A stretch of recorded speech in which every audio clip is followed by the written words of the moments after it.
लड़कियों के साथ दरिंदगी, 8 की हत्या, दिल दहला देगी इस सीरियल किलर की खौफनाक कहानी। वो एक दरिंदा है, वो एक हैवान है, वो एक कातिल है। उसे आप सीरियल किलर भी कह सकते हैं और कातिल दरिंदा भी। आरोपी PRIVESH पांडे। अपडेटेड 27 मार्च 2024 दोपहर के 2:25। वो एक दरिंदा है, वो एक हैवान है, वो एक कातिल है। उसे आप सीरियल किलर भी कह सकते हैं और कातिल दरिंदा भी। वो मासूम लड़कियों को अपना शिकार बनाता था। वो उनका यौन शोषण करता था और फिर उन्हें मौत की नींद सुला देता था। उसके दिल में रहम नाम की कोई चीज नहीं है। उसे मासूमों की चीख पुकार से कोई फर्क नहीं पड़ता। वो बस अपना शिकार करता था। ये कहानी है गुरुग्राम के रेपिस्ट सुनील की। कहते हैं अपराधी चाहे जितना भी शातिर हो, एक ना एक दिन कानून की गिरफ्त में आ ही जाता है। 30 साल का सीरियल किलर सुनील भी इसी तरह कानून के शिकंजे में आया था। तभी से वो जेल में बंद था। हाल ही में अदालत ने उसे दोषी ठहराया है। 9 मासूम लड़कियों की दुष्कर्म के बाद हत्या करने के दोषी सुनील को कोर्ट ने फांसी की सजा सुनाई। शहर 9 से दरिंदगी। 11 नवंबर 2018 का वो खौफनाक दिन जब इस दरिंदे ने एक मासूम लड़कियों के साथ बेरहमी से दुष्कर्म कर उसकी हत्या कर दी थी।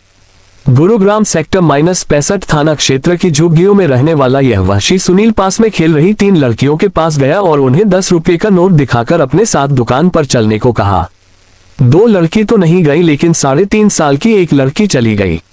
जिसके बाद सुनील ने लड़की को सेक्टर -66 इलाके में ले जाकर दुष्कर्म किया और उसकी हत्या कर दी। सुनील भी अपनी झुग्गी से फरार हो गया था। बच्ची की तलाश चल रही थी।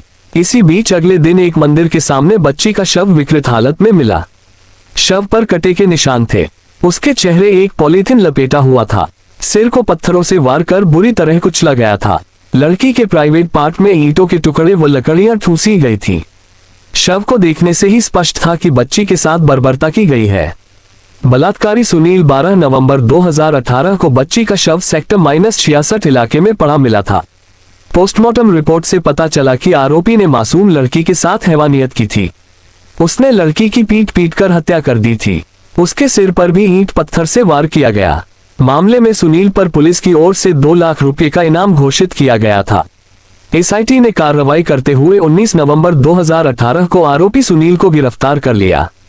9 मासूम लड़कियों हैवानियत का शिकार हुई सीरियल किलर सुनील कुमार। 20 नवंबर 2018 को उसे कोर्ट में पेश कर रिमांड पर लिया गया। पकड़े जाने के बाद उसने पूछताछ में जो खुलासा किया, उसने पुलिस को भी हैरान कर दिया।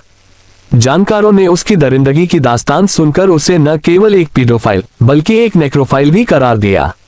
पूछताछ में पता चला कि सिर्फ इतना ही नहीं बल्कि उसने इसी तरह 9 लड़कियों के साथ दुष्कर्म किया और उनकी हत्या भी की थी। आरोपियों ने दुष्कर्म के बाद सिर्फ एक लड़की को जिंदा छोड़ा था। यही हाल सिकंदरपुर के पास का था। ये घटना 15 जून 2013 को सिकंदरपुर के पास घटी थी। DLF इलाके में आयोजित भंडारे में गई 5 साल की बच्ची से दुष्कर्म किया गया। बच्ची लहूलुहान हालत में सिकंदरपुर मेट्रो स्टेशन के पास मेट्रो पिलर नंबर 47-48 के बीच मिली थी। बेहद गंभीर हालत में उसे दिल्ली के सफदरजंग अस्पताल रेफर किया गया था। लड़की के साथ बेरहमी से दुष्कर्म किया गया।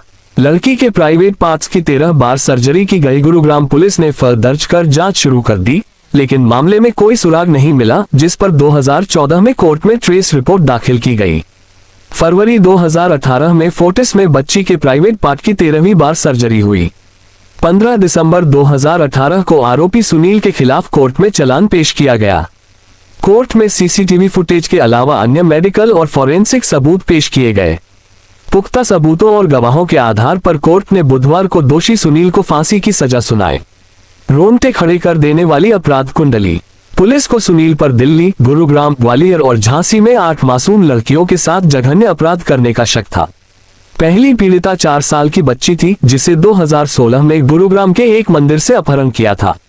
उसका शव उसी साल 27 नवंबर को सोहना रोड पर ओमेक्स मॉल के पीछे झाड़ियों में मिला था। 2 महीने बाद सुनील ने फिर से गुरुग्राम में 5 साल की लड़की को अपना शिकार बनाया, जिसका क्षत विक्षत शव उसके लापता होने के 20 दिन बाद मिला था। हालिया घटना की तरह दोनों पीड़ितों को सिर और पैर में चोटें आईं। पुलिस का कहना था कि रविंदर कुमार नशे का आदी हो गया था। वो ड्रग्स लिया करता था। इसके बाद वो खुद पर काबू नहीं रख पाता था। जैसे ही दिन ढलता था, वो अपनी हवस मिटाने के लिए बच्चों को तलाशने लगता था। कभी कभी वो लोकल बसों में अपने शिकार की तलाश करता था, क्योंकि बाहरी राज्यों से आने वाले कई लोग बच्चों के साथ बसों में सवार होते थे।